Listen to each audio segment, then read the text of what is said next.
Welcome everyone to 2024 March Advanced Audit Revision. Question 1, a compulsory one, reads, you are an audit manager in Chifugu Accountancy and are responsible for the financial statement audit for Pamoz PLC for the year ended 31st December 2022, which is nearing completion. Pamoz PLC has a subsidiary in Switzerland, which is responsible for marketing and sales of minerals. An interim audit was conducted during the year, and the internal controls were assessed as effective, and limited substantive tests were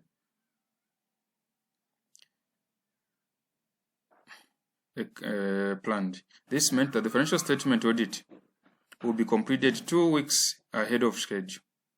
Changes in tax legislation. At the beginning of the year 2022, the government made significant changes to the tax legislation that applies to the mining industry. The following are the changes made. Mineral royalty tax of 2% of revenue was introduced. That will be tax allowable for purpose of computing the tax liabilities. The objective for doing this is for it to be an incentive to the mining industry, aimed at raising the country's total production levels of copper to over 3.1 million tons per year, and support the targeted economic growth of over 6%. 2. Transfer pricing by mining houses to be set at a margin of not less than 5%.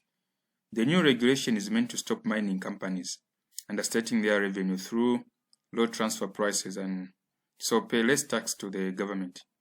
The corporate tax rate was reduced from 35% previously, 24 to 25% on account of the introduction of royalty tax. For 100% first year allowance has been introduced on capital expenditure. A property transfer tax of 1% was introduced. Pamoz PLC spent a significant amount of money on capital expenditure compared to the previous years. The company intends to account for the timing differences through computing deferred tax during the year. Pamoz PLC disposed of a number of properties which are subject to property transfer tax. Pamoz PLC is one of the large mining companies in the country which responded positively by investing over $1 billion in the expansion of its existing mines and open new mining operations. The Minister of Finance and National Planning is impressed and promised continued government support. The impact of these changes in tax legislation have not been reflected in the financial statements for the year ended 31st December 2022. Flash floods. On 14th January 2023, 5 underground tunnels became flooded at 2 of the mines as a result of flash floods. The rescuers were unable to save 3 miners who died after drowning in one of the tunnels. The 2 mines became inaccessible, and the Mine Safety Department ordered their closure. The mine management appealed against the closure, arguing that this was a normal occurrence in mining operations, and in fact, the tunnels were now accessible. Mine management made a provision of 3 million kwacha in respect of this incident, even though the Employee Compensation Board agreed to meet all the necessary expenses, and the 3 employees were fully covered under Pamoz PLC's group life policy for the workers. A number of employees are now on forced leave, and there is political pressure to reopen the mines. Sustainability report. The chairperson of the board emailed all board members and the engagement partner over a newspaper article. The article alleged that the sustainability report for the previous year contained errors. The sustainability report was not audited, and the chairperson of the board requested Chifugu accountants to audit the sustainability report for the year ended 31st December 2022. Allowance for receivables. The allowance for receivables in the draft financial statements reduced by 40% compared to the previous year. The audit senior is concerned that the allowance for receivables could be grossly understated. However, meaningful audit work is yet to be performed on the allowance for receivables.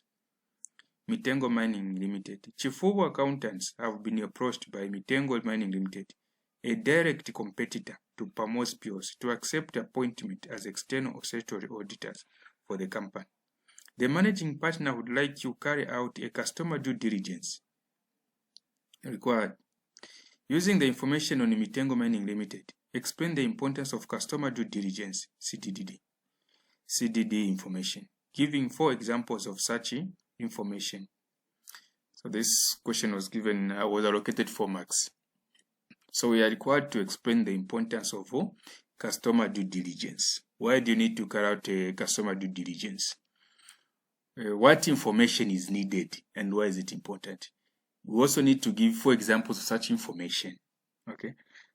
So the importance of customer due diligence information and examples. So customer due diligence information enables the audit firm to understand their client's business well enough to spot any unusual business activity. This assists the firm in identifying suspicions of money laundering. So it's very important to carry out the CDD so that you identify suspicions of money laundering, if any, and it also helps you to decide whether to accept the engagement. Through the conduct of the customer due diligence, audit firms will avoid entering into any engagement with clients who may be involved in illegal activities. So we have also have examples of information that is required.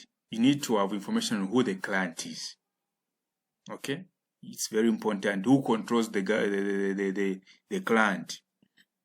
The board of directors. Who makes up the board of directors? Who are the members? The purpose and intended nature of the business relationship. The nature of the client. The client's source of funds. You need to know. The client's business and economic purpose has to be established. Okay. Then you are also required to discuss the ethical threat and also state any 3 safeguards which should be applied by Chifu accountants in the given scenario. So the ethical threats and safety to take into account. Mitengo Limited is a direct competitor to Pamos POC. So as a student, you need to realize that these 2 are competitors.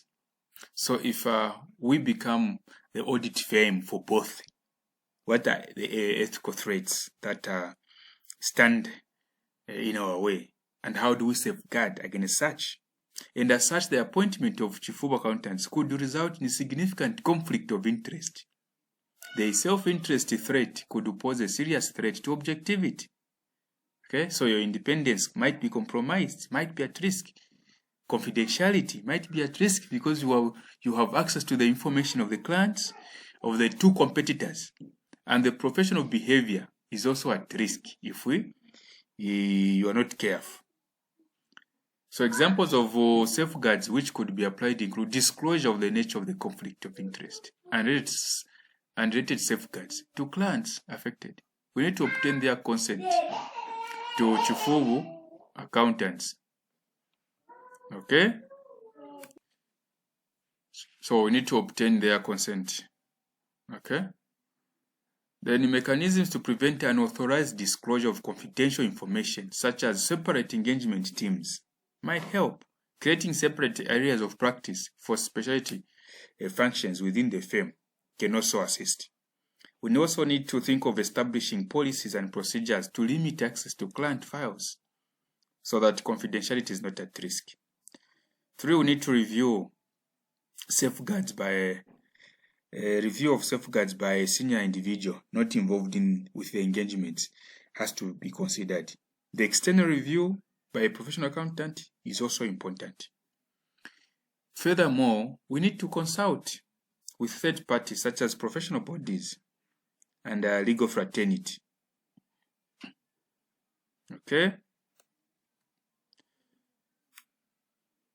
In relation to the changes in tax registration, we are under section B, question B, we're required to explain 3 financial statement areas which may be affected And for each financial statement area, we need to make a recommendation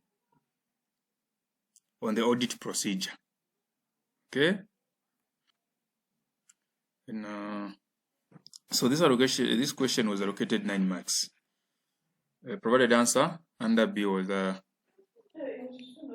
financial statement areas which may be affected and recommended audit procedures.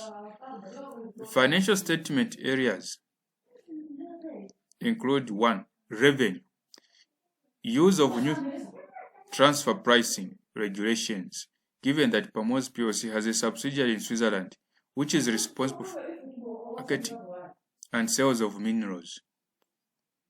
Recommended audit procedures include obtain a schedule of transfers to the subsidiary and check whether the new transfer pricing regulations have been used.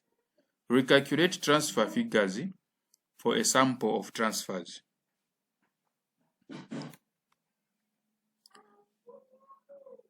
Using the new transfer pricing regulations and compare with the figure on the schedule transfers. The second area is current tax, use of the new tax rates. Obtain the workings for the current tax payable to the tax authorities in relation to business activities of the current period. Also check whether the new tax rates have been used. Are we together? The third area we need to look at is the deferred tax, use of the new tax rates. We need to obtain the working for deferred tax workings and check that the new tax rates have been used. We also need to agree the figures used to calculate timing differences to those on the tax computation and the financial statements. The fourth area is the disposal of assets area, the use of new tax or new rates. We need to obtain a schedule of asset disposals during the year and check that the tax rates used. We also need to recalculate the property transfer taxes on selected disposals and compare the remittances to the tax authorities. And finally, the fifth area we need to look at of the financial statement is disclosures. We need to look at the use of the new tax laws and regulations.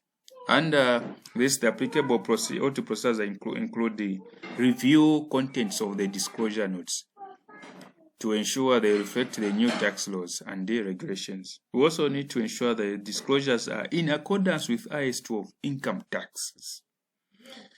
So, under question 1, the compulsory question, we have touched section question A and B solutions. Then in the next presentation or revision, we'll look at C and the other components of the question.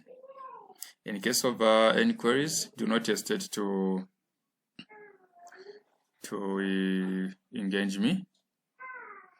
Thank you so much.